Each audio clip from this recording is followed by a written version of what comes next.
అందరికీ నమస్కారం. అందరికీ ఉగాది శుభాకాంక్షలు. ఉగాది పండగ అంటే మనకేం గుర్తుకొస్తుంది? అదేనండి ఉగాది పచ్చడి. మరి ఉగాది పచ్చడి చేసేటప్పుడు ఉగాది పచ్చడి అంటే ఏంటబ్బా? అంటే షడ్‌రుచులు. షడ్‌రుచులు అంటే 6 ఇంగ్రీడియెంట్స్ అనమాట. Like different different ingredients. ఒక్కొక్క ఇంగ్రీడియెంట్‌కి ఒక్కొక్క టేస్ట్ ఉంటుంది.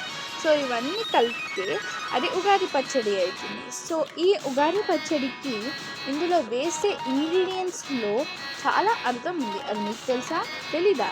అయితే నేను చెప్పనా?